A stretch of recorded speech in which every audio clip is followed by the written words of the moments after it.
Right, let's start this show again. So, hello, good afternoon, good evening, good morning in the world, the internet. The two idiots are here, it seems. If I speak, am I going to say? Did anyone who listened to the first bit like my Power of Grayskull with the echo? There we go. God's sakes. I really enjoyed that. Mike brought like headphones, and now we genuinely have like monitors, and so I feel like I can understand when I'm being quiet. I'm never quiet, but Yeah, quiet is not your thing, mate. I mean, if you're not mine either. Those in glass houses. Those in glass houses shatter the glass. Yes. But yes, so welcome to the Tech Off Topic podcast, the usual Friday madness from me and Jim, where we review random topics on the internet. And as far as I can tell, provide a little bit of a story for Matty, who then does the Data Cafe, which is the same thing like 8 hours later. The Data Cafe. Data Cafe. Matty is an amazing streamer. And yeah. Oh, and the first bot of the day. Make sure that you do, and it is a bot. Make sure it is a bot. And not what you did last time, where you banned someone that was a human. I unbanned them when I streamed later. Did they turn up later? No.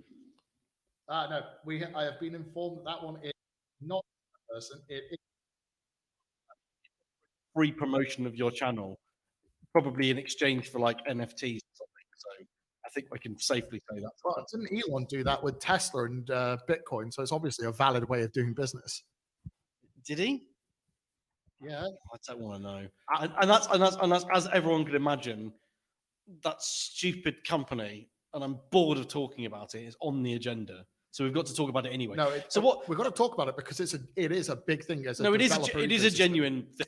Well, I'm more interested in the audience thing. So Matty's one, when it's called the Cafe, is it more sensible because they actually drink coffee? No, well, Matty doesn't drink, so that's one reason. It's far more sensible for a start, then. Yeah, and the fact that like Matty's smarter than me, which by virtue makes him smarter than you. I mean, it's not really difficult for either of us.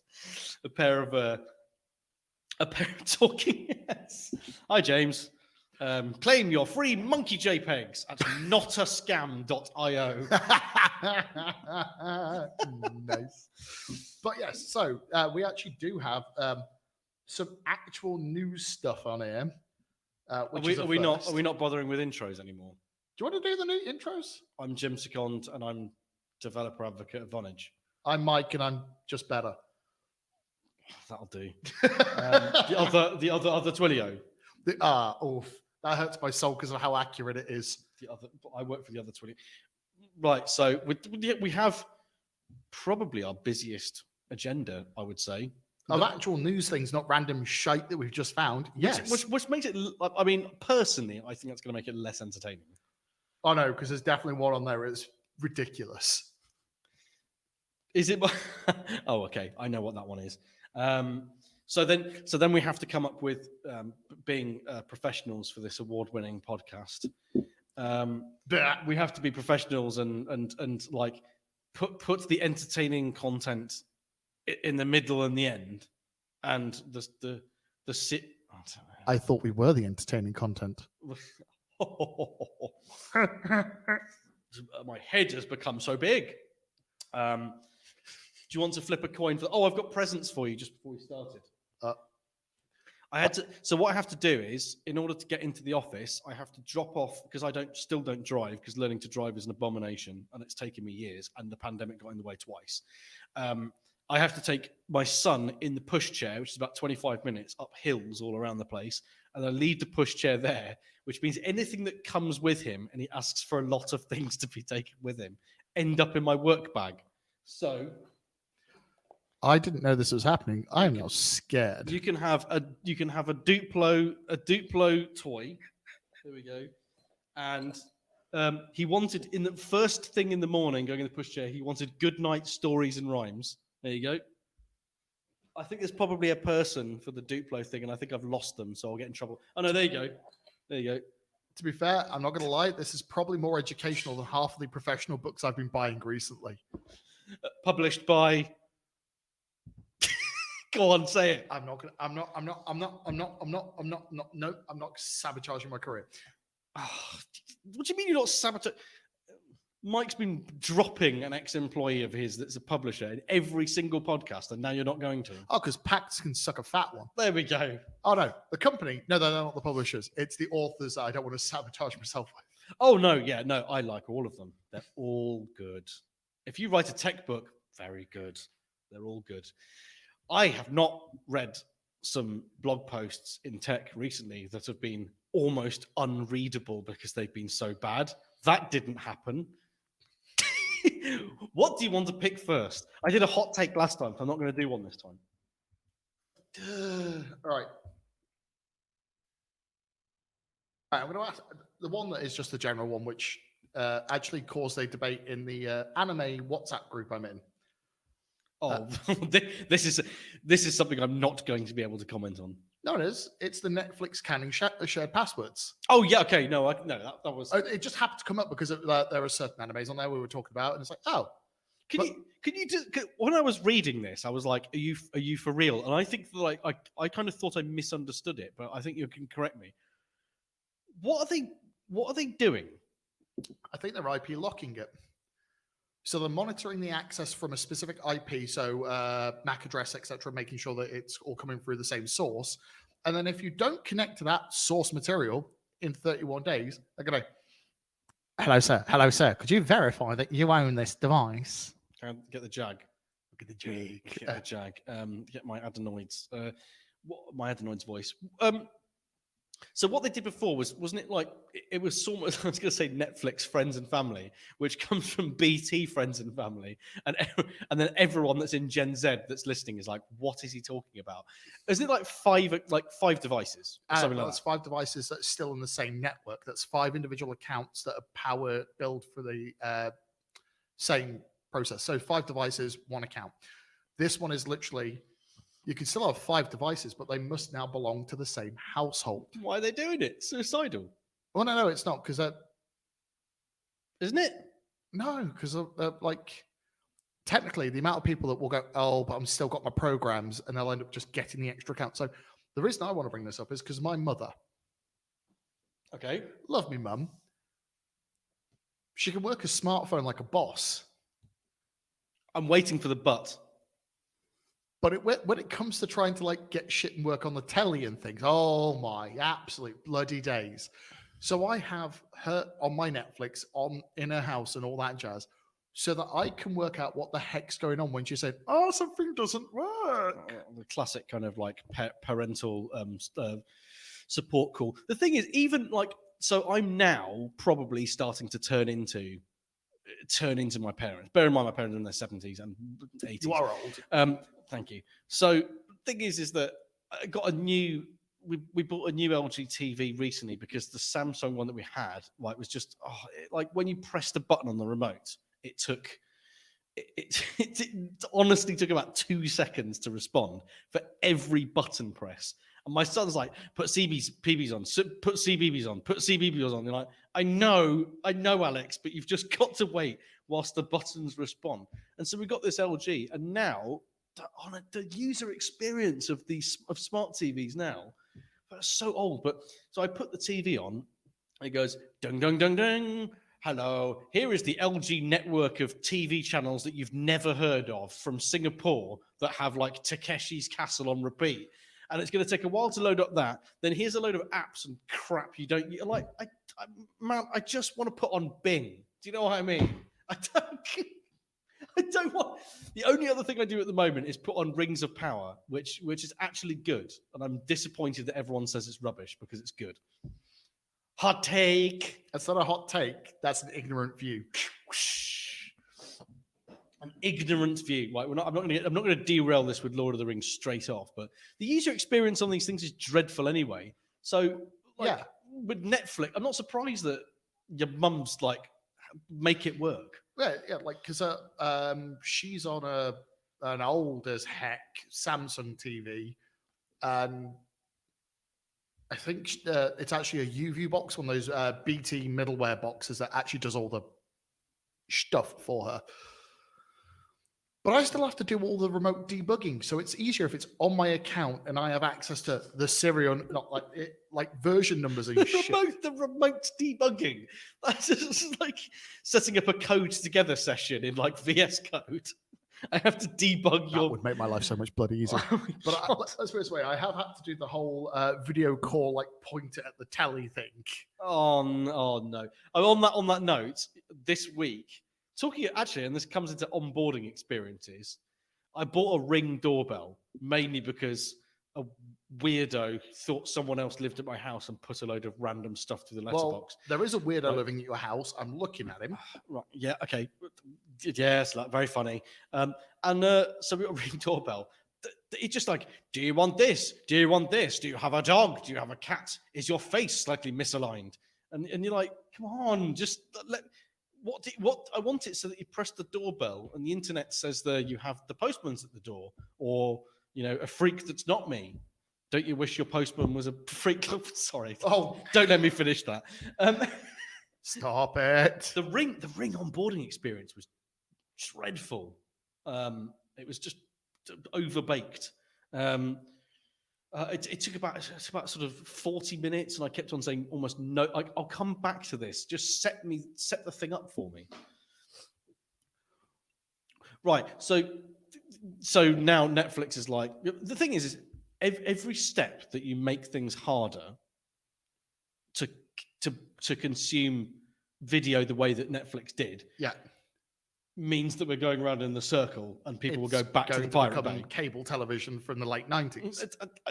But why would you want to do? Because that's why piracy stopped. It costs like £5 a month to sign up to this thing, and it's got not a bad selection. I'll just do that, and then I've got Amazon Prime anyway because I like giving Jeff Bezos lots of money so that he can go into space with his Space Willy, and also deliveries arrive quickly. I'm a complete whore to capitalism. So I get Lord of the Rings thrown in, and I watched another thing on there, which was Olympus Has Fallen, and it's one of the worst films I've ever seen. Olympus Has Fallen, is that the Chayton Tanning one? The other one, it's someone like him. There's two of them. There's Gerard Butler, and then there's probably Gerard. But there's a lot that it was basically a Michael Bay explosion fest. Oh, no, that's absolutely useless. Gerard Butler one, and it's like you think, oh, it's going to be great. It's got Morgan Freeman in. Yeah, that's exactly what I thought. This has got Morgan Freeman in. The sound of my voice will relax you. And you're like, I'm the president. And I thought, oh, this is going to be like Patriot Games or something. And then I was like, this is rubbish. Terrible. This is just absolutely rubbish. But I get all these things thrown in. So Netflix is going to chuck all of that away, and everyone's going to start pirating stuff again. Yep. Well, technically, I already have a Plex server at home, so give me a while. Is that the one where it's like a media server that's also a VPN? Is that what it is, or is it right? Okay. I've heard it mentioned, and I haven't bothered to. It's actually kind of crap, but the one thing it does do is offline downloads to your devices. Good for travel. Well, my flights to Japan are 16 hours one way with no stops. Oh, that is just. You might even be able to sleep on that flight. I had 10 hours to Texas. I'm gonna have to take sleeping pills and a lot of telly. Yeah, because I can't.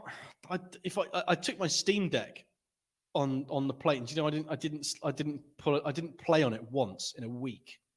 My Steam Deck, because I just thought I want to switch off. And what did I? I watched all of Picard.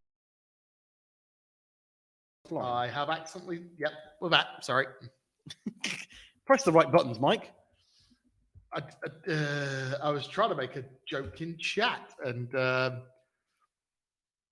screwed it up for us. Yeah, wow! But like 10 seconds too late on the punchline delivery. Yeah. There you go. So Netflix is screwed.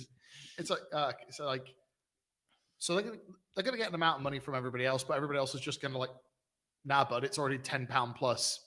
I'm moving on with life. Yeah, but also it's the same as this. I've mentioned this on Tech Off Topic before. It'll end up being the same as the market dilution with sport, where What do you like? Well, I like all sports. And in 1992, they're like, good news.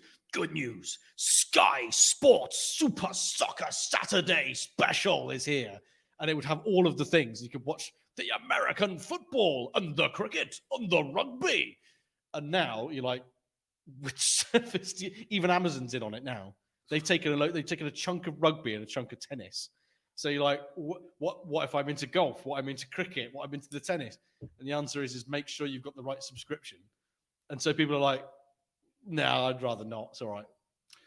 To be fair, though, my view on that is pub. It's the rugby tomorrow. Pub. Oh, I have a child, so I can't watch everything from the pub. And this is why I'm a dink. What's a dink? Oh, bollocks. There's an actual definition for this.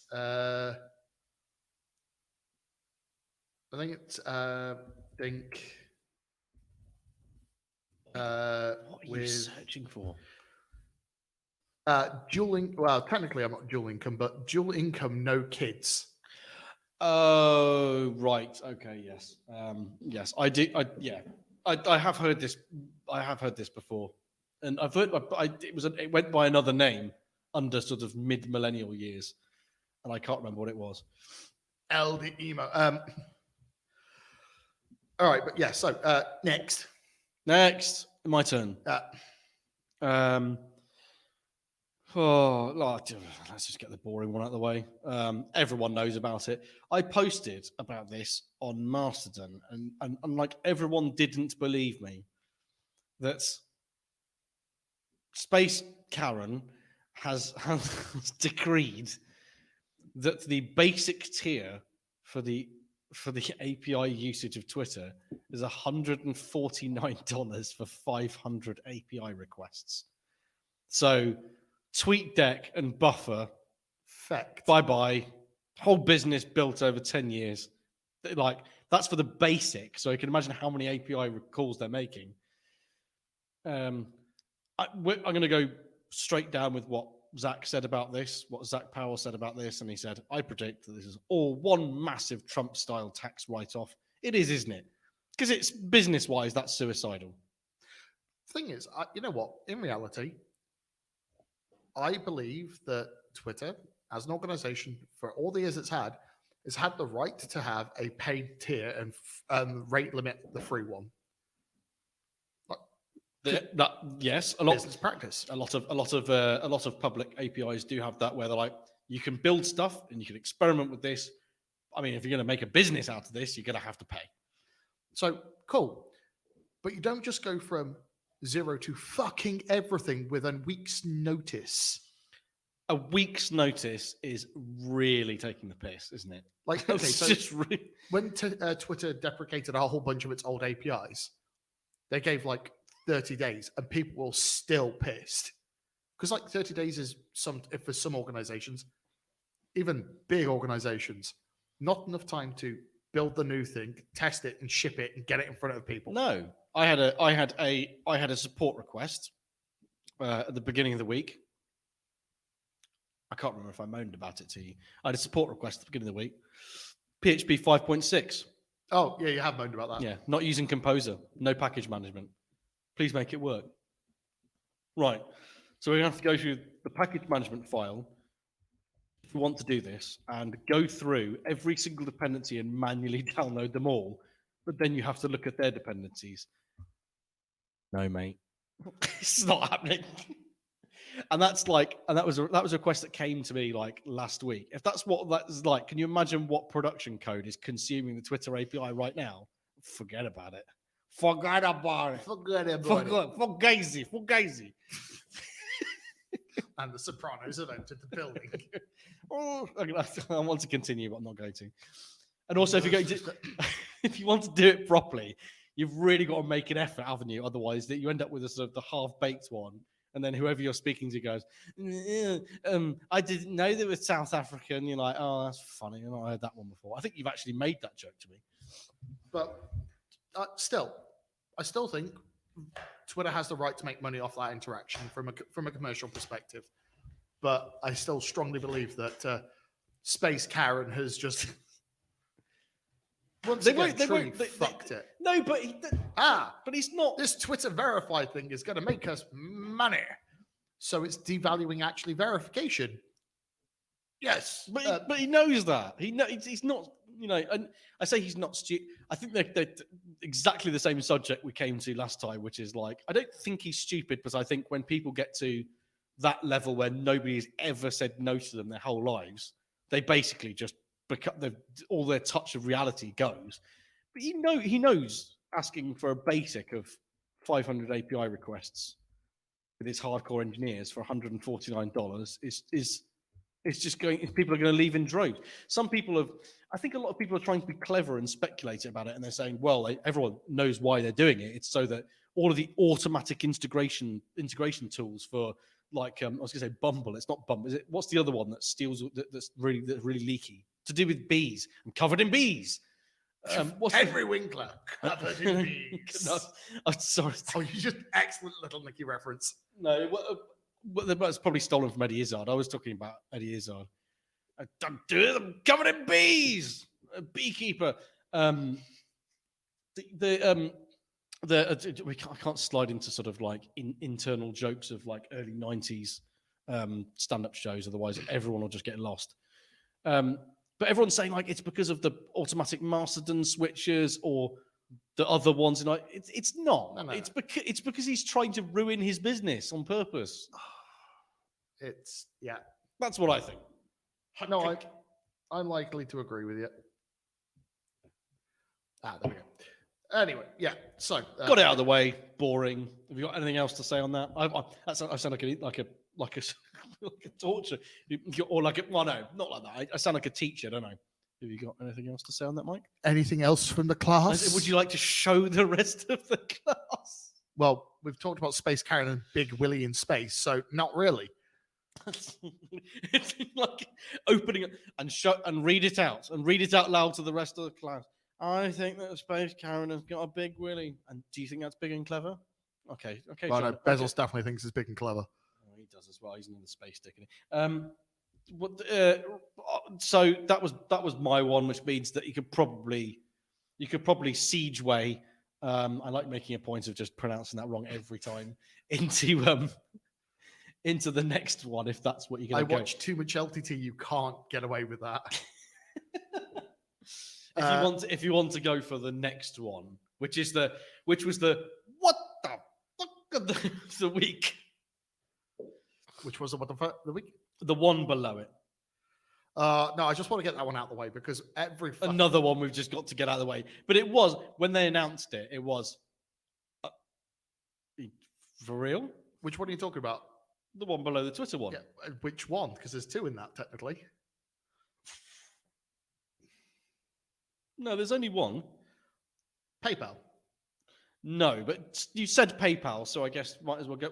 To be fair, if we're moving from Twitter, we may as well work on from where Papa Elon, Space Karen Daddy, came from. You know, the proof that hair plugs can change a man. God. Yeah, so PayPal have laid off 2,000 people across their organization. All right, cool.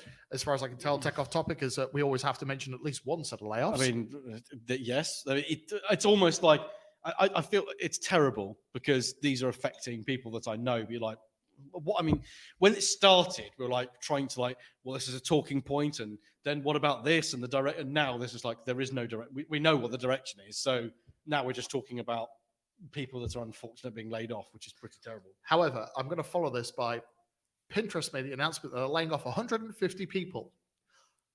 Who cares if you're not Bridezilla? I'm going to, in the interests of D&I, I'm going to have to pull you up on the only brides go on Pinterest. Other people do you? I'm using it for interior design right now. Are you? Yes. It's a scrapbook thing. It's useful. It's useful for lots of things. But it's also the fact that like they're laying off 150 people. I think laying off 150 people out of a company that's I've got to find out now. I was about to say either Pinterest is a tiny organization or as a lot like companies lay off small parts of businesses all the flipping time. Yeah, yeah. There's 3,225 employees. Laying off 150 people seems to be very much sticking your oar in, saying, "Well, we're doing it too." Yeah, Why don't you just not say anything? it's just And then if someone picks up and says, "I can't believe Pinterest thought they could get away with firing 150 people," stick PR up and then say, "Well, yes," and you can come up with it. That's what PR people are for, not for people like you and me. We're like the opposite of that. literally our jobs. Big mouths, but no, that's true. In a professional capacity, usually very good at it. When on our own podcast, Maybe not so much. Hashtag no filter. Hashtag no fucks. I swore last week, about twice, I think. But yeah, okay, so the PayPal layoffs are bad. There's also been a couple of other organizations letting off a whole bunch more people, all that jazz. But it's just like, and Pinterest with 150 people, it's just that's like anticlimactic. Yeah. Although if that's worked out by Sociable Steve, it's about 4%, which is Actually, that's noteworthy. Actually, yeah, it's like 12% from Microsoft, which was a. Oh yeah, well, it's silly though, wasn't it? I mean, it's Microsoft for you. However, I like the fact that the analysts now have put out information. It's all starting to make sense. They laid off that many people, not because the company's in trouble, but they need access to that much capital to. I'm going to segue us onto another point. The extra investment into Open API. Oh, okay. According to the analysts, the reason they laid off that many people was to free up that much forward cash to make the investment. Which, weirdly enough, it's like, okay, that makes sense. You're not laying off because the business is going down the tank or you're worried about something terrible. It's like, well, it's Microsoft. Look at their figures. You know, what are they? They're not worried about anything. Yeah, but laying off, what was it? One of the analysts I saw was like those 12,000 people based upon the distribution mainly in North America. That's something like I think it was like $18 million. It just frees up over 12 months. So yeah, what you're saying is that if you know a Sarah Connor, get chummy quick. I wonder if they're like how many legal entities. I'm going to go onto Company's House and see how many companies are called Skynet.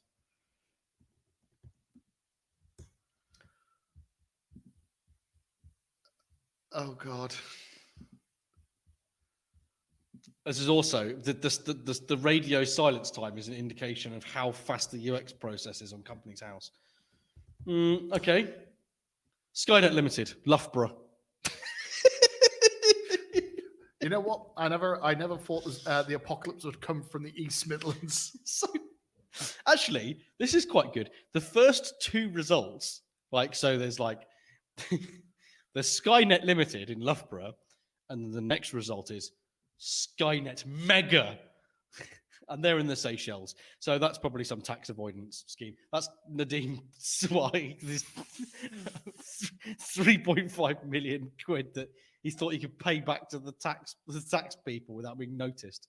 And the rest of them are all Spain and the Netherlands. But really Skynet itself, Skynet Limited, is in Loughborough on Prince William Road. I wonder what they do. But yeah, so Microsoft's paying a buck. I do love how the tech press have gone, oh my God, they're buying ChatGPT. No, they're flipping not.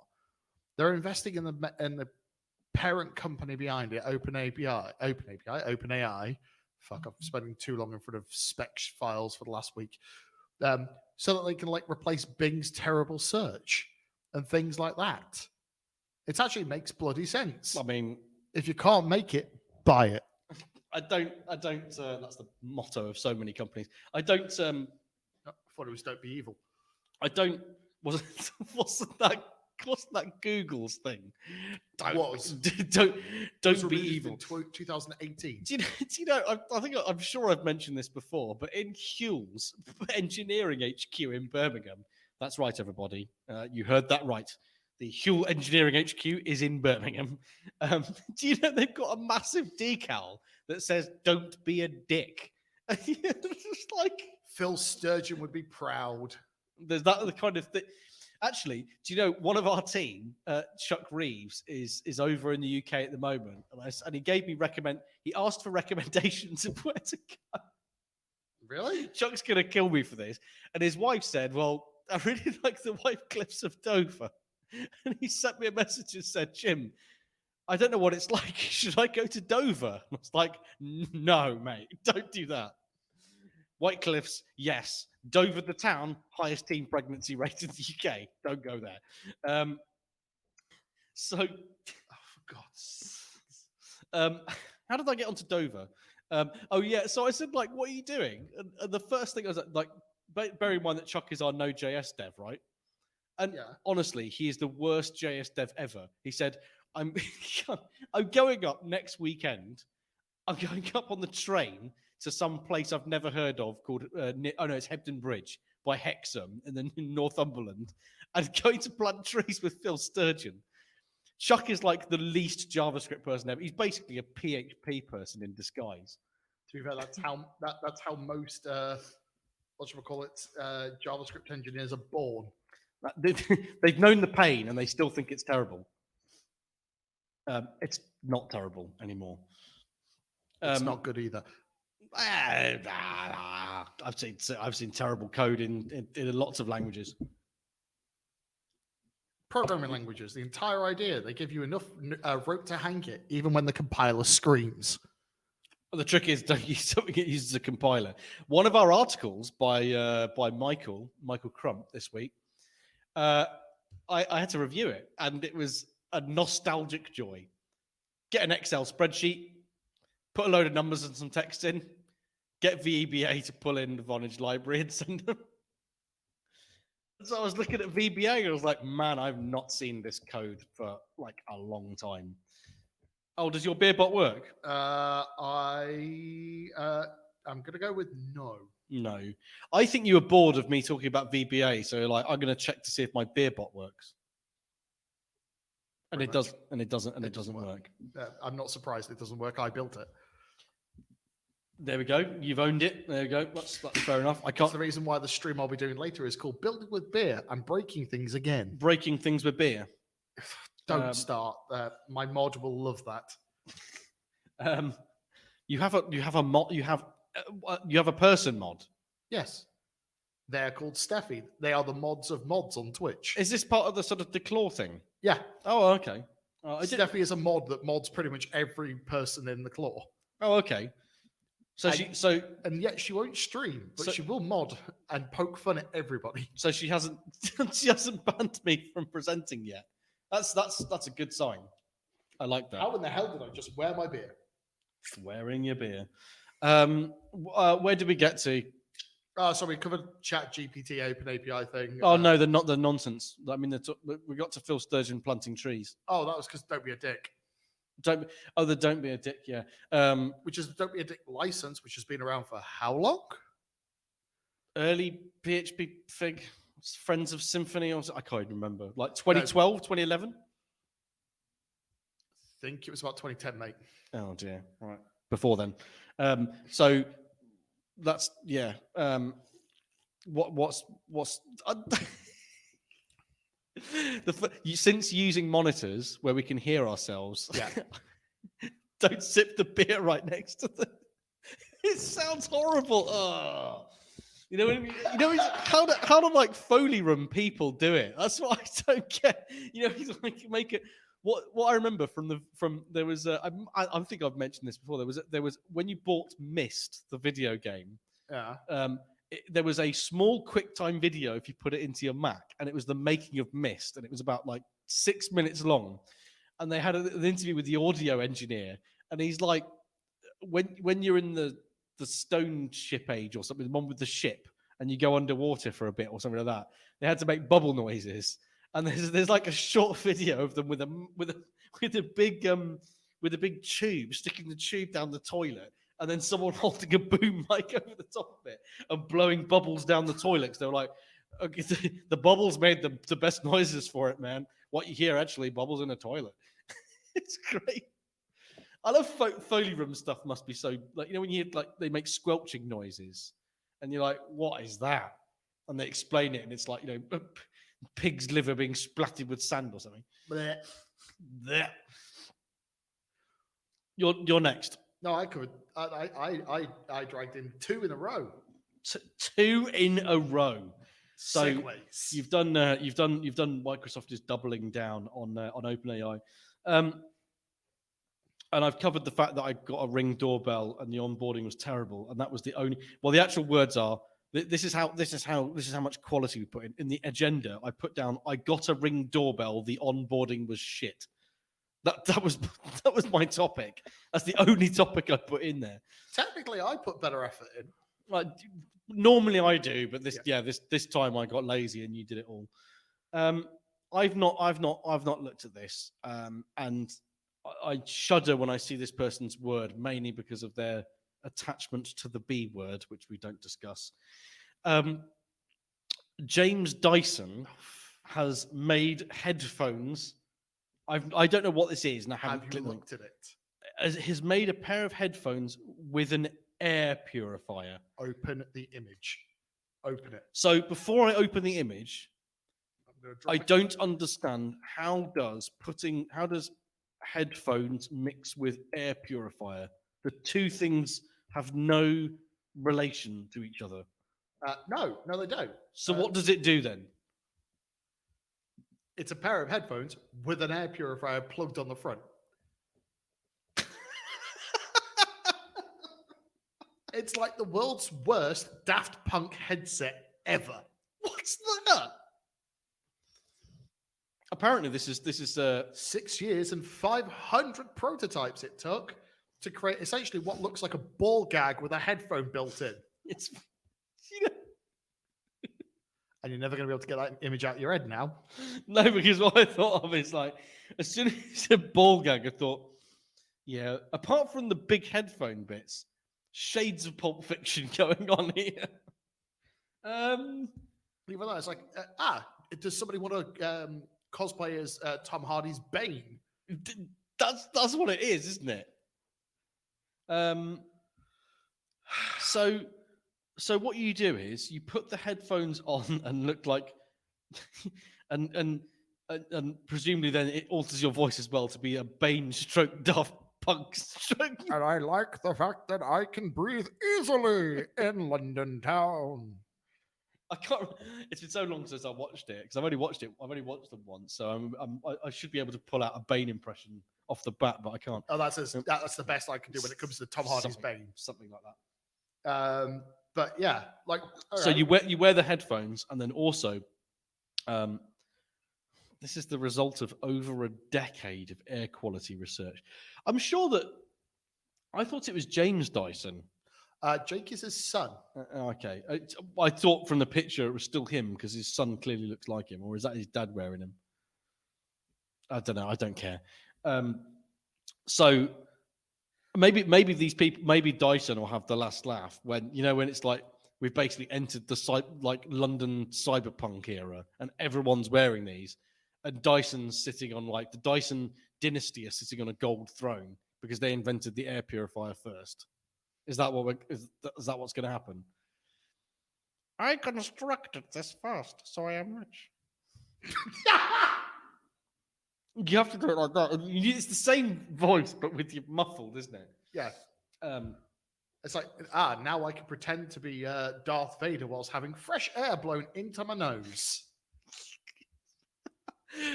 Next step, scuba gear. Is it Is it WALL-E when 3/4 of the film you actually meet the humans and they're basically like slugs? Oh no, okay. That's your prerogative to call yourself that. They didn't do anything. Is that like this with your air purifier blowing fresh air into you? Do I need to breathe anymore, or can it do it for me? Who needs an autonomic response? I'm desperate to know how much how much cash money this is going to cost. There's obviously no No, there's no indication of how much this is going to cost. A lot of money, I presume. I am I don't know. I don't know. But there are kind of like, I don't know. The thing is, the promo picture, and it all boils down to marketing. The promo picture is in London, and Well, have you ever chat, seen a there is a double-decker bus valid in Bristol? there's a valid point in chat is that the market may be aimed for places like China and Japan, where, especially in Japan, where there's the sort of the mask culture already exists, and China as well existed in the first place, and you could probably chuck India into the mix there, where living in sort of, I mean, even like Brazil or something like that, in like the middle of Sao Paulo or Hyderabad or New Delhi or whatever is, or like, I don't, any of the supposed backwater Chinese cities you've never heard of, but yet have a population of 15 million people, which is just absolutely insane. We're just going to go to Shenzhen. Where's that? They make all of the phones you've ever owned. Where's that? It sounds like, is it like some silly Chinese village full of peasants? Here is a picture of it. Oh, that looks like New York. That's basically like half of China now. So that's a fair point. That is a fair point. It might not be designed for our market at all. I know, but it's just because Dyson, like anything Dyson makes, because they didn't they make a robot vacuum a few years ago? I don't know about this. Since Brexit stuff, and if we're talking about that, I have like zero interest in anything they have to say about anything other than, here is a hairdryer. It's going to cost you your 3 of your unborn children. Right. So they made the Dyson 360 Purist. Do you know it should be shaped like a dog, like the dog in Chrono Trigger. It should be like that, like a robot Hoover dog. Take a wild stab at how much it was, because it had a 3D camera on top of it, like one of those Samsung 3D cameras, and that's how it did all its visual mapping. Take a wild stab. 700 quid? 899 quid and 99 pence. For those of you who work in freedom units, that's over $1,000. Freedom unit, freedom fries. Yeah. Who's buying that? The same people who unfortunately buy top spec Macs. I thought you were going to say Top Gear Mag. You mentioned Top Gear Mag last time, and I found that that was going down a rant on flipping Clarkson. Incredibly funny. But then, having said that, after your manager came back from San Francisco and then said, by the way, do you realize when you go around San Francisco, like a third of the city are like people in their cars doing that, and the cars are actually driving yourselves? You're like, no, why? Drive the car, be safe. But you've seen what JavaScript can do. Like, no, don't put that in charge. I've seen what. To be fair, you're about to say you see what PHP can do when JavaScript is like some of it is miles worth. No, I was actually going to say I've seen what people have done with some programming languages, aka dangerous things with JavaScript inside of WASM, inside of Rust. Or the best one I've heard of recently, compiling PHP inside of Caddy. Oh, that was, yeah, you've already moaned about that. We had a whole segment on Franken PHP, didn't we? Yes. It's fast. No, it's a you don't have to worry about what it's coding in. It's a new runtime engine, and it's fast. It's good. Oh, do you want to be famous? Improve your stream by clicking this not at all dodgy looking link. Anyway, right. Oh, there's multiple people there as well. I know. I'm not. I want to Can we be more optimistic for the next point? Because like the last of the chat room of basically it's all we're going to Mad Max territory, and we're all going to be like, make sure you buy one of Jake Dyson's things because we're all going to be breathing poison otherwise, and you'll die. It's like, it's Friday. Come on, let's just it's Friday. I'm still going to be a cynical piece of shit. Fair enough. You are. I picked Dyson All right. Okay, this is because I actually want your take on it. Netlify buying Gatsby. It was always going to happen, wasn't it? What, specifically buying Gatsby? No. As in it coming up on the podcast. Yes. I'm really curious about this one because Gatsby has been, so it's an open source framework for those who are not aware for building static websites. I believe you went for a phase of looking into it as for documentation years ago. I've done it. I've used it twice. It was my personal site, and then I was considering it for API documentation for a startup that I was working at. Yeah, and I've only ever used it as a toy, like, let's try this versus Jekyll. Let's do it in JavaScript. Let's do it in Ruby. Who cares? Yeah. Plus, you're not really writing much Ruby anyway, right? No. So I'm also terrible at Ruby. I'm sorry, auto magical strength. No. Yeah. Well, I think that's. I can't complain about it because that's about 3/4 of my job is untangling magic. So because that's how we roll. It's magic. Yep. You're a wizard, Jimmy. Where is this? What cache is this coming out of in Drupal? It's magic. There are no. I have checked all of the caches. There are none left. Like I said, magic. What my reaction when I read this was, what the fuck? What was yours? Mine was all right. I think I get this, but why?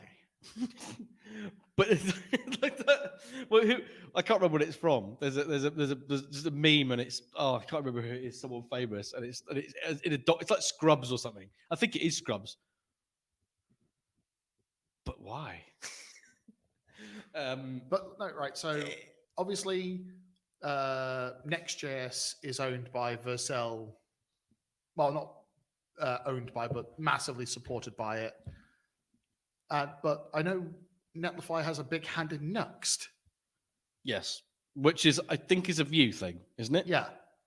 So they're already invested in the Vue thing. Why would they then go on to Gatsby as well? Because at this point, you're just going to disappoint more people. At this stage, considering how much they offer in their free tier, yeah, how much of Netlify is still just VC runway? Is it just that, or are they turning over money yet? Because I don't know the answer to that. It's Ryan Reynolds in Harold and Kumar Go to White Castle. That's Ryan Reynolds. Oh, is it that? Is it Harold? God, I haven't seen that for years. I saw the Christmas one on a flight earlier. I didn't even know they had a freaking Christmas movie. There's quite a few of them, isn't there? But why? This is just like James has just put in the chat, and this is like classic JavaScript world of like, I reckon Gatsby's been bought for Valhalla. What the hell is that? My brain just went Valhalla. Why I didn't realize the Hall of the Damned was here. It's where you get React, and you put it on a server in a box, and then you put it in a small ship and push it into a fjord and fire arrows at it till it goes on fire, and that's how it compiles on fire in the fjords. So they've got Gatsby, so they can have Valhalla. At some point, Odin's going to come down and bless them. just because, and that's mainly because Vite or Vite. What is it? Which one is it? Vite. I've only ever heard people pronounce it as It's got a lightning bolt, so they're like, let's use something where Odin's thing. Odin's ravens. Odin's bait. No, if it's lightning, that's Thor. You know your Norse gods far better than I do. Yeah, okay, it's that one. It's the squiggly lines with Actually, that one is a representation of Thor. Okay. For anyone who doesn't know, Mike's pointing at his tattoos, and they look like nerd things, and I don't know what they mean. Hi, I'm a nerd. How are you doing? How you doing? That's just pathetic doing a Joey impression. Yeah, no one wants to do that. So I've already got a talk lined up about this. I don't know if we're going to deliver it, which is Jamstack is going to hell. Okay. That's the title of the talk. The reason for the talk is because we're already getting to the point now. So the Jamstack, you know what that is? Yeah. For those of you who are unaware, it's essentially where you have JavaScript front ends, which are completely decoupled from a back end, and it's all done via API and contracts to actually manage a workflow in an application. That's an idea that's flipping wonderful. Have some of your APIs on serverless. Have a Docker container running a Django. And it all talks to a common front end. Fantastic. Hang on, but what if all the vendors are all starting to control all the tools and then starting to define your entire stack so that you pay them all the money? Well, so we're going to use Next.js because then the APIs get built by Vercel and we don't have to do anything. Well, I mean, you say that, and then I realised that James's point in the chat on Valhalla was exactly that, because I've just looked at what it is. Okay, what's Valhalla? It's a centralized data layer for all of your apps. Are you using Drupal? Are you using WordPress? Are you using Shopify? Then we have the data layer for you. Right. So our data layer is now owned by Netlify. And they'd start, to be fair, the last time that I got into more modern version, like more modern technologies of CMS, it was looking between Contentful and Netlify CMS. So for them to ridiculous expensive. Contentful was amazing. Still really expensive. It's going to cost you money. Nothing's free unless it's really free, in which case you're the product. Here we go. What happened to not being cynical? But you are user number 5, please, which means that you're a tester, and that's why you get it free. So this does make sense. I mean, purchasing the whole of Gatsby as an organization only for its content handling layer, that's effectively some sort of glorified service discovery versus like data transfer objects somewhere in the middle of all of that. That's expensive. That's expensive. I mean, Gatsby itself, I don't know if it's changed in previous versions, but when I used it, the compiling Webpack was trash. It was awful. To be fair, since then there has now been like a major version of Webpack and a bunch of things like Turbo to replace Webpack. So when you say there's Turbo, is it a proper turbo, or is it like the turbo on your 386 PC in 1994? No. Turbo, my copy of Doom is running slow. I'm going to press the turbo button. Turbo Pack is a drop-in replacement, well, almost drop-in replacement for Webpack, and if I remember correctly, it's built on Rust as a redunculously quick transpilation layer. I can't keep up with this. I just can't keep up with it. Right, so now we have Webpack, but it's called something different, and it's actually built in Rust. And, yes. But I thought in 2009 when it came out as a PHP dev, and all the Node devs were like, "Oh, non-blocking I/O." Apparently, that was going to be the fastest thing, and everything else was going to be legacy. It was for about a year, and then they found the same problems that everyone else fixed, and they're like, why don't we get all of our like backend JS towards microservices? That will work. Oh no, that's also very different and very difficult in different ways.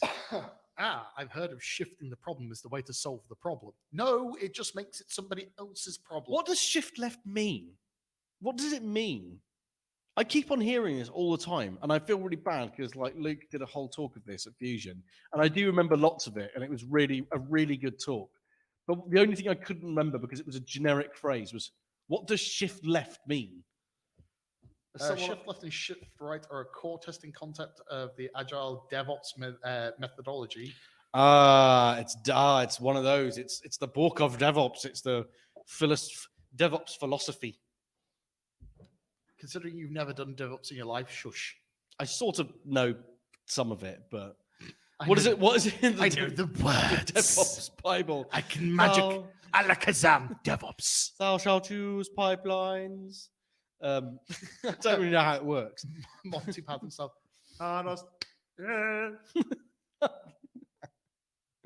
There are some who call me Circle. So I don't like award-winning podcast, everybody. this. Award-winning. Also for anyone that's listening on Spotify, just so you know, it doesn't have video. This is the same. We're in the same studio this time as the chair sacrificed for content incident, where Mike somehow. What did I say? I made you laugh, and then you cracked a chair and fell off it. No, you made me laugh, and then I leant into a Naruto run for emphasis. Who is the Naruto and running? then fell off. Naruto running. Oh, I want I want them back. The people that did the what was it, Storm Area 51? I want that back. It was so funny. Like, there you go, running through the air. DevOps, SecOps, DevSecOps, DevRel, SecOps, Dev. Your ops, my ops, your. To me, to you, when I went to, I think I've mentioned this before. When I went to interview with Sneak, and I got invited to their conference, and their conference was called DevSecOps Con or something, and I was like, oh man, I think nobody got time for that. It's like how many words are we going to add onto there? Where's performance? PorfCon. No, Perf. DevSec Perf. And the horrible thing is, are you saying perv? Also, like I'd assume in our role that we're supposed to be de-jargon things, and this seems to be increasing it. You de-jargon by adding acronyms to everything. But then when you write an article, you just make sure that you put it at the beginning. Gym as a service. I love that. DevHops, SecOps. A line of beers, DevHops. SecOps. SecOps for me, hopefully. No, that's, well, unless you've trademarked it. Hellraiser's made a great idea there. Thing is, DevHops, beer, sell it at mainly only JavaScript, possibly KubeCon. Done. Hipsters. We went actually. Mike on the way. Mike insisted on going for a coffee at the edge of the jewelry quarter, and it was called, I don't know, what was it? Quarter Horse. You know, like Quarter Horse has been a coffee shop in the city for like 9 years. Sure. And there were coffee you have at Roberto's is from Quarter Horse. Here's the neat part. I don't drink the coffee at Roberto's bar. I drink the beer. That's why I go there. But there was like, I walked in and it was, I just thought, oh, this is like 2009 all over here. And I've been there and done this. And it was like walking into a chunk of Shoreditch in 2010. And there was like 3 people. One of them had a handlebar mustache, sitting down at not really tables, just sitting down. It's really narrow as well. And just with their really small laptops. And I was like, this is history repeating. It's hilarious. To be fair, that is the Quarter Horse espresso bar. The espresso bar. I'll have a give me a double shot of monkey poo 49 coffee. Circular jokes. Oh, one thing I can't seem to execute, the callback joke. Oh. Thanks, Eli and Jim, for that. Wherever Eli is these days. Hopefully watching at some point. Yeah. Right. We burned through topics surprisingly quickly. Oh, the actual. No, Hellraiser. It was no. That was addressed at coffee about the monkey coffee where they poo it out and that's they not get a monkey. Whatever it is, I don't care. It's called a luwak. It's called a sausage. I don't care what it is. It's called a sausage. I don't I don't know, cabbage coffee and it digests it. It's whatever. called a luwak. Monkey it's in Bali. They literally walk around, eat the beans, and shit them out. And that adds body and texture. I have had it. Go on. Wouldn't recommend. I don't understand what happened. This luwak has eaten these beans and shat them out, and the only flavor I am getting from this coffee is poo. This coffee tastes nutty. Why is it? Why is there sweet corn in there? It's horrible. But my point of that is I was not dissing Monkey 47 gin, which I think is a little bit overrated, but it's all right. There's going to be strong disagreements in the chat, but I don't mind it. I don't mind it. To me, it's too complicated. There's a lot going on. Also, you can officially in chat issue your apology to Git Push Git Puff for banning them last time. Sorry for banning you during the last podcast. I did unban you. I really am sorry about this. I apologize. Anyway, we've got one last topic before we can go off topic. Chat, feel free to drop in shite for us to give opinions, etc. on. But we've only officially got one last thing in the old doco. In the old doco, you're trying to sound like a public school boy. Check me out in the old doco, yeah? You can't say shit. Me and Seb and Rupert are going to discuss it in the doco. That literally was your school life. Shush. I know. That's why I can do it. It doesn't allow you. You're not supposed to talk like that. What is the last one in the doc? So the last one is one that I actually put in there because it's upset me just a little bit. Oh, no. There's one of mine as well, but you go first. Oh, there's one of yours. Have I missed one of yours? Oh, yes. You're going to have to explain that one because I chucked it in last minute because it annoyed me. Amazon closing, Amazon Smile. For those of you who are not aware of what Amazon Smile is, Amazon Smile was a program where a percentage of every purchase off Amazon you made went to a charity. And I've had Amazon Smile active on my account as long as I've had an Amazon account that's been available. Now, that was fine because what would happen is it would be essentially the money they would give an Amazon affiliate, they give to charity. And I'm not against that because you know what? Bezos could do with not fucking over little people.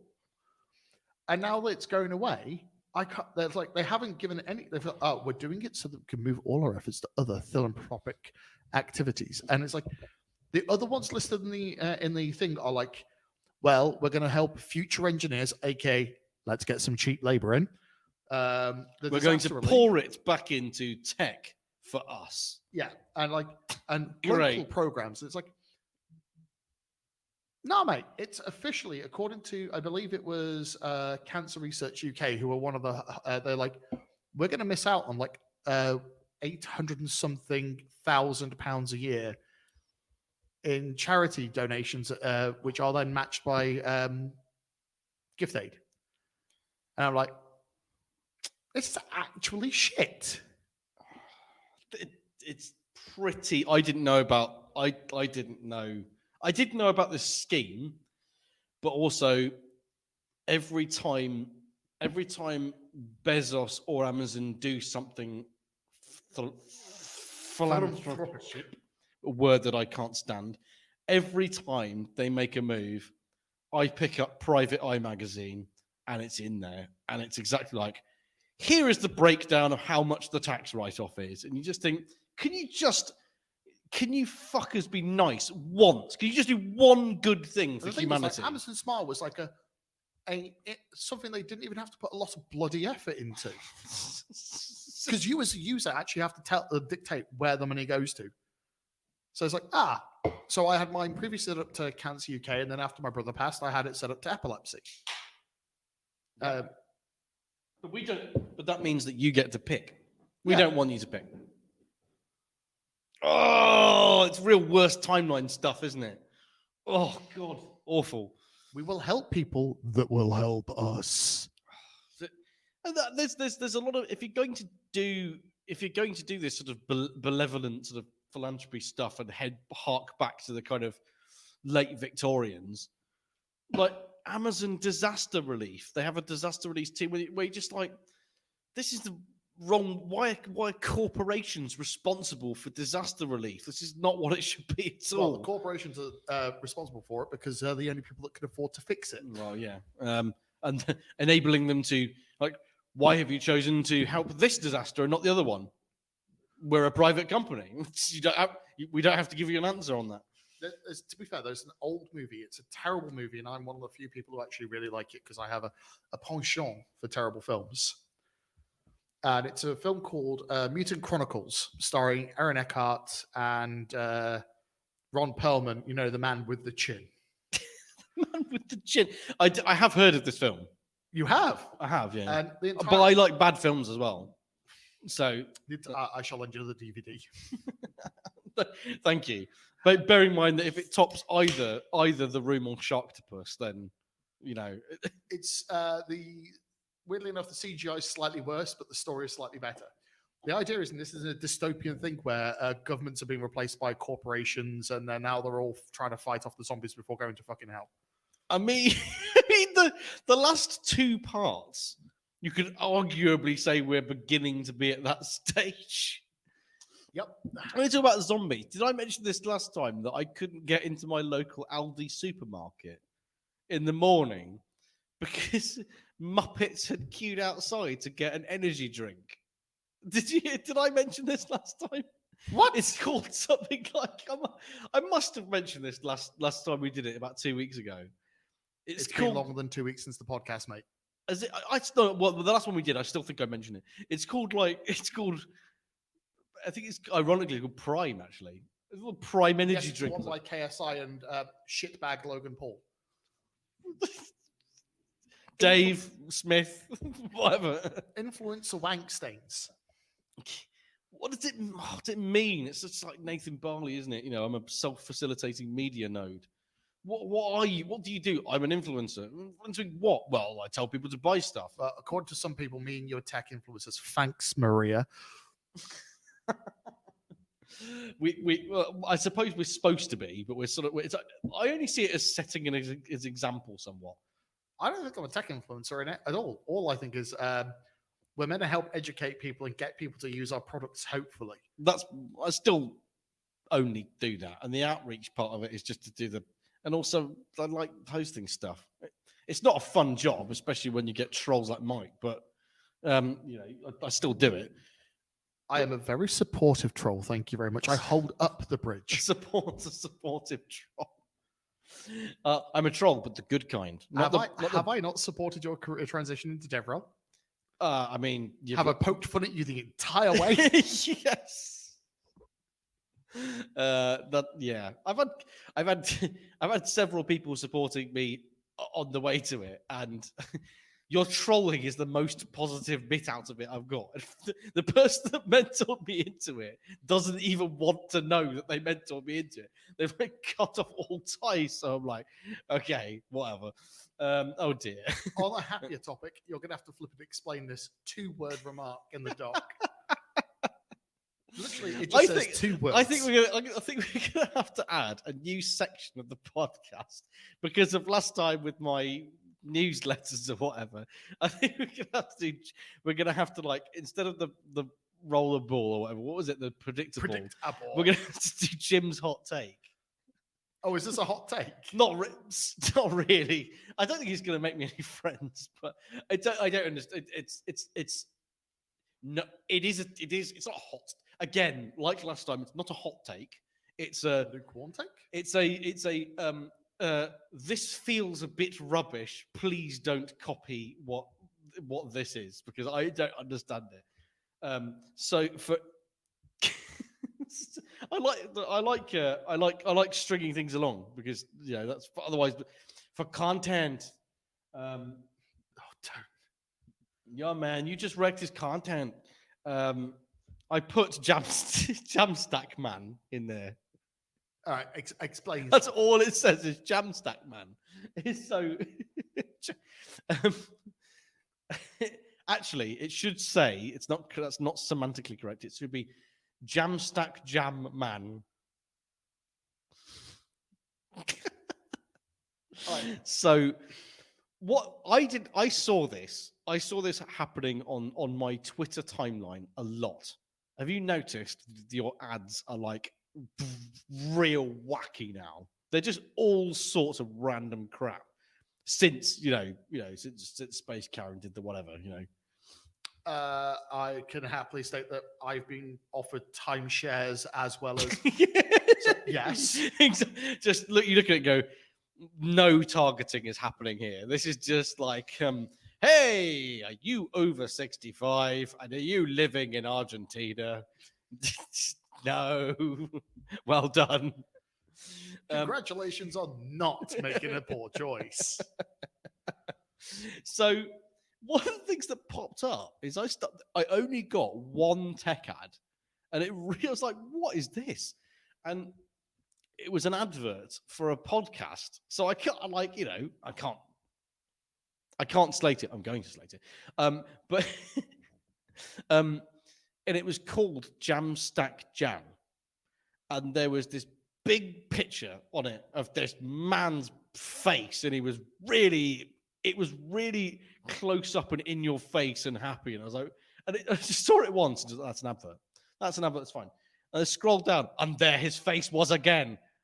JavaScript, Jamstack, hello, Jamstack, hello. I just thought, what is this? And then about 2 days later, I scrolled down, Jamstack, hello. And I thought, why do I keep on getting this? Eventually I blocked it. And then I just thought none of it. And then, what's her name? She with Alistair, she co-ran and co-runs DevOps Days Birmingham. She's German. And it's something. Yeah. Oh God, sorry, forgotten your name. And she just posted up and did a screenshot of the Jamstack Jam man and just said, "Has anybody else seen this man on their timeline constantly appearing? What is this? Who is this person? I don't know who this person is." And I thought, oh, that's really weird. So at the end of the day, it's just a paid-for advert. Yeah. And I thought, well, so what is it?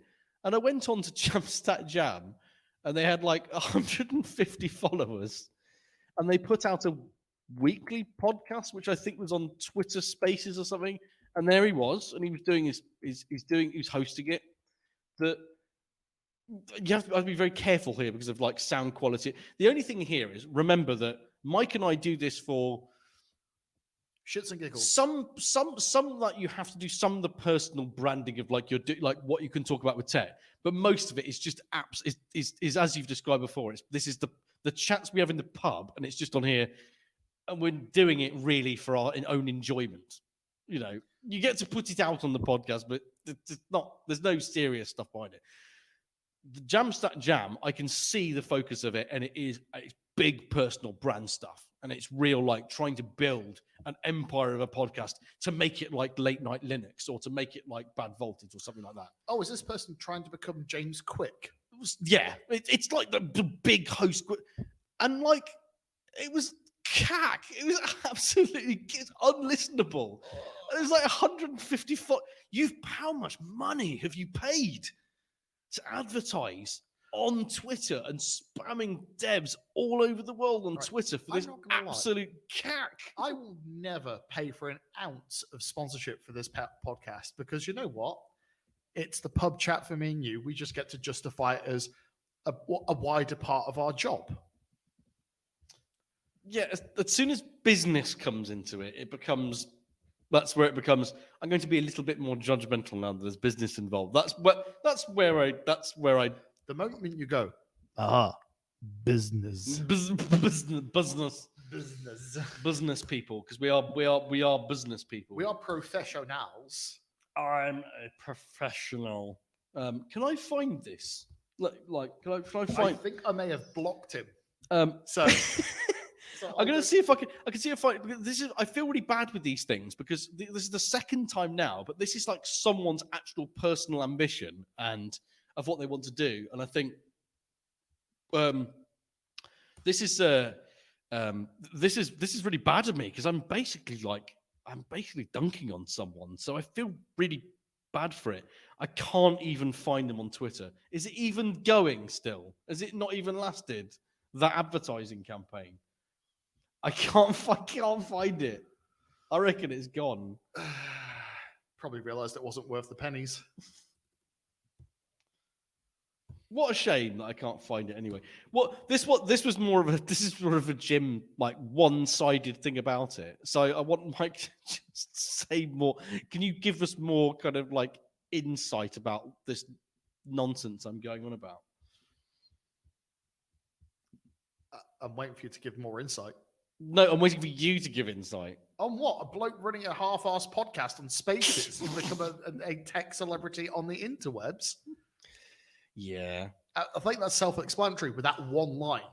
I'll just, yeah. There's what my I think the hot take part of it is a bit. That's a bit. Again, it's not a hot take. Is I'm starting to get inquiries and starting to hear from a lot of people starting out in developer relations, and they're like, that's the path I want to. What can I do to do what you do? And first of all, that isn't what I do at all. And this is like, in content wise, this is nothing like that at all. I'm not going to lie. Mine and yours passed into DevRel, even though there was a significant difference in time in which we did it. Mine was. I'm old. Well, no, mine was in 2013 and yours was 2016, 17. Into DevRel. Yeah. Well, I mean, really, when I started the PHP user group, which was 2017. 2017. So like, there's about a 4-year gap between. I got into it because I went to a fuckload of hackathons and started running my own events. I got it to because I went into the PHP meetups and then I started going to DevOps meetups. Yeah, and that was it, really. And that, you know what, that worked back then. Now, entering the career, it's the same thing as anything. You've got to look like you do the job. And the easiest and quickest way is internet fame of some sort. Yeah. It does. I'm not saying it's the good way, but it is the quick way. If you want to be recognized as a person of interest for, I don't know, X framework, literally X framework. Oh, yes. I was about to say, what's that? And that's in PHP land. I should know that straight away. It's what I'm currently researching. Okay. Because I told you to. Yes. My brain's a bit of a mess at the moment. Well, if you want to be recognized for it, the quickest way, build a plugin, make it popular, or become a contributor. Yep. At which point, becoming a contributor means doing solid engineering and putting a lot of effort. Which is easier out of those two options? Making a popular, like a literal populist plugin, doesn't have to do a lot, just has to be popular and everywhere, or becoming somebody who does good work at the base. Yeah, I think I don't know. It feels like a lot of that part of the industry. If you're in engineering and you see this as like a sort of this is the direction I want to go in, is like, I think you got to ask like why and how, because I'm in this mainly to help people and then to get on stage and educate people and get like introducing a podcast when you were not known before. I mean, there was another. We haven't even had time to dissect this, but I sent you messages on it, basically outlining the situation. But someone did the same within developer relations itself, and then tried to get. Let's not talk about that one. I can make it easily anonymous, but basically try to get a lot of money to send them somewhere, and everyone said no, that's not how it works. But this fame thing with tech is just it's awful. I don't get it at all. In every industry on the world, we live on the disc world. Pardon? On the disc world. Oh, rip Terry. Do you know there is a car that parks down the road from my house, and I didn't know. I'm sure I've done this before, because I've done this on one of the really early podcasts, because I didn't know about it, which was the GNU Pratchett thing, where someone have you heard of this? Because I hadn't. My brother told me about it. And someone's vehicle registration has actually got underneath it whatever that is, that thing that was named after Terry Pratchett, where it's a joke on Stallman's thing becoming everyone's problem, like a virus of licensing, but someone's got it on their car, and I didn't spot it. And then as soon as like my brother told me about it, someone's car had it on. What's it called again? I don't remember. I do remember you talking about this, but I don't remember. That's how you know that I'm genuine when it comes to the stories. Is that like I repeat myself? So this podcast is going to be dreadful in about 2 years. That's fine. That's why we have guests. Fresh meat for the Do you grinder. remember? Do you remember? Netlify bought Gatsby. Do you remember that? Down, Johnny. What's that? Vegas.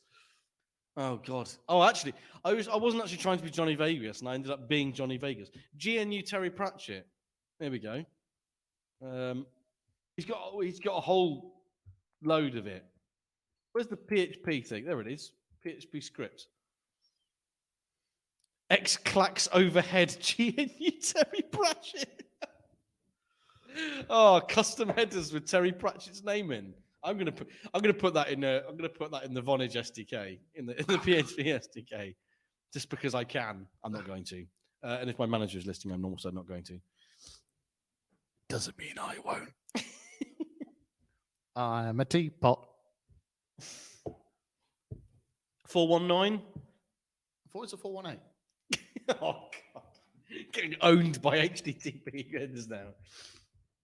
I'm literally double checking this. Oh, it's 418. Ah, what's 419? Something boring. Something. Conflict. Yeah, that's not as fun. Page expired. Page expired. That's pretty boring, isn't Like it? my career.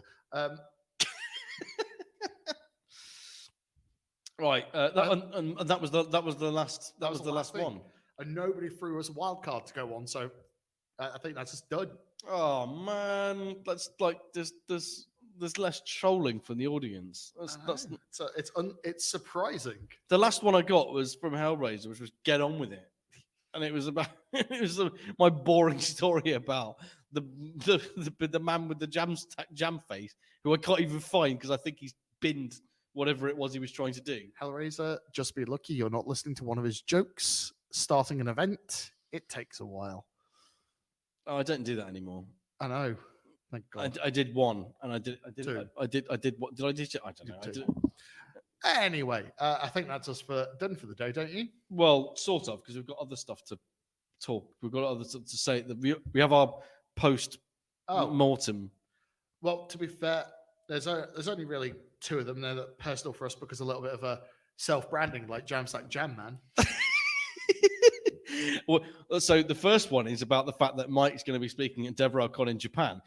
I reckon you should put a paid tweet out with like a close-up of your face smiling and going, "Hey, DevRelCon."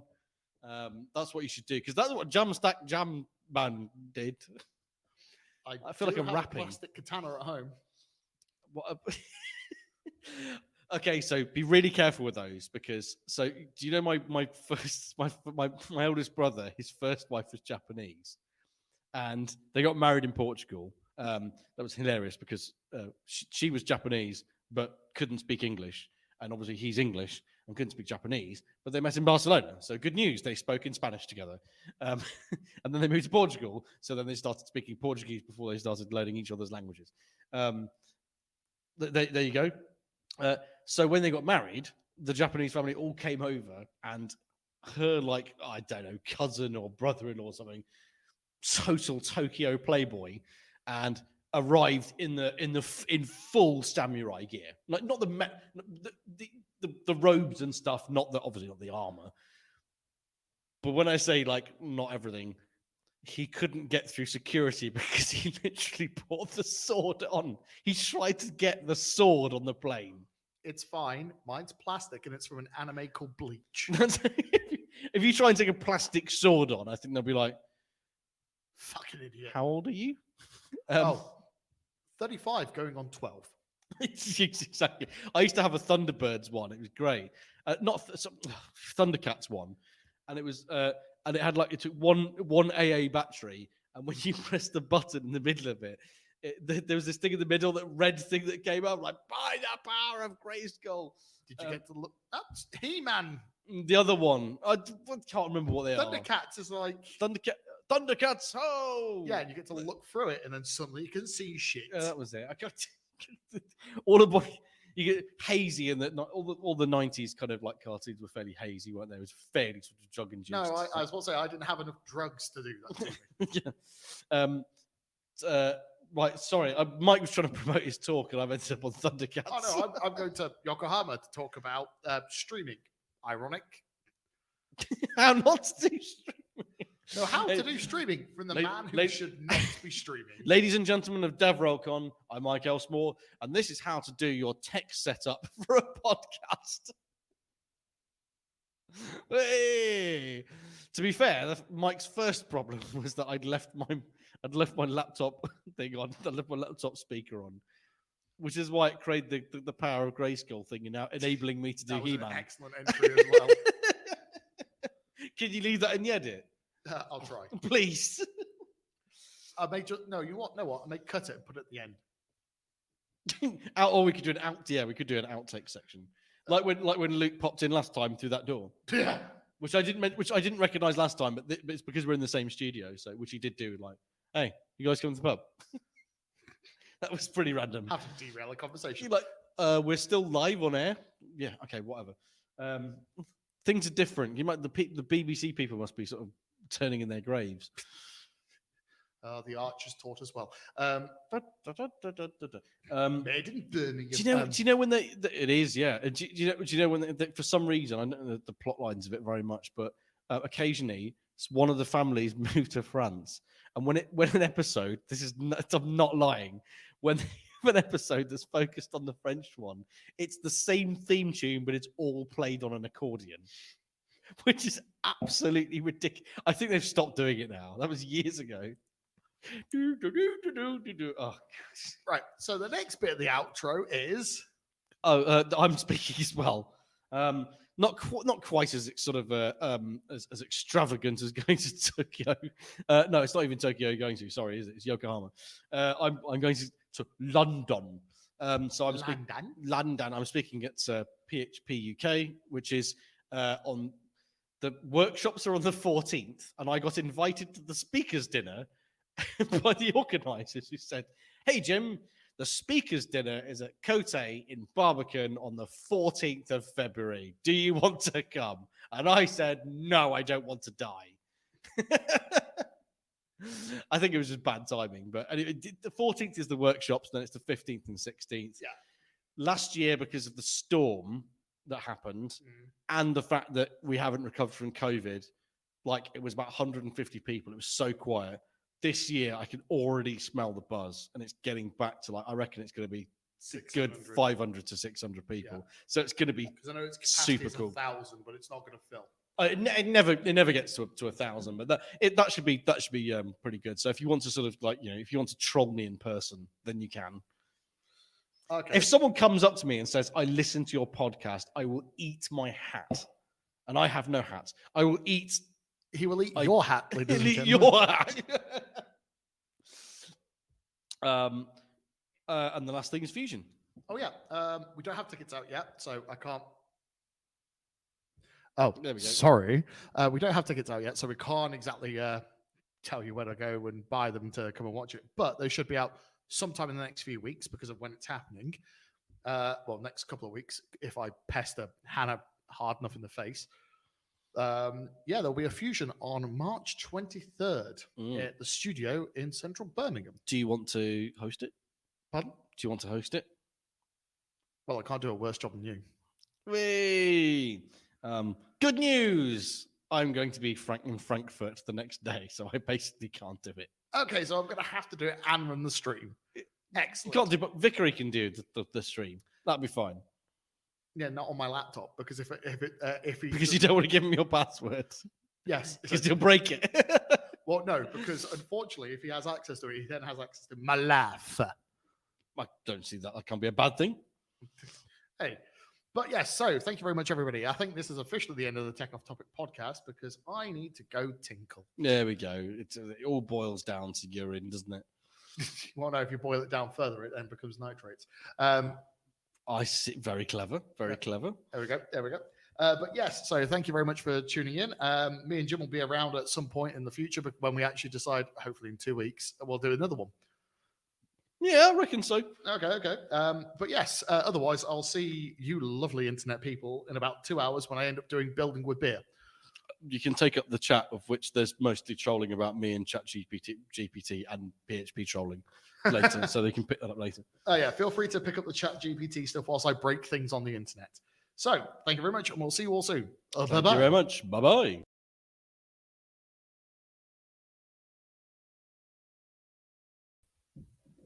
Good afternoon, evening, on my jazz internet. I'm hearing something. Feedback straight away. I know why. There we go. We're muted. It's fine. And once again, No, it's still bad. where is that? You will bow down to the power of Grayskull. That worked really well. There's a horrible echo, and I can't tell where from. Shall I turn my mic off and see what happens?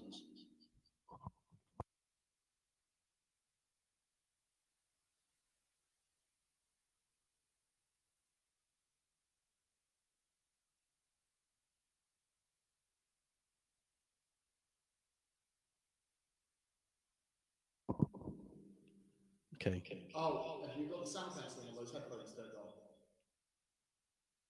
Why? Is it picks up the sound from outside? Is that? No. Turn the headphones off. How do you turn them off? I know what it is. It's my computer. Ladies and gentlemen, this is Jim.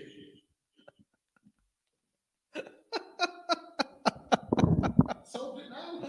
Oh, 10 years. 10 years I was the technical manager of a theatre. Oh, now your mic's muted. There we go. Let's try this. Like, before, it was all useless during the pandemic when everyone's like, oh, they're talking over each other and oh, my internet connection. Now you put us in a room with technology, we still can't do it.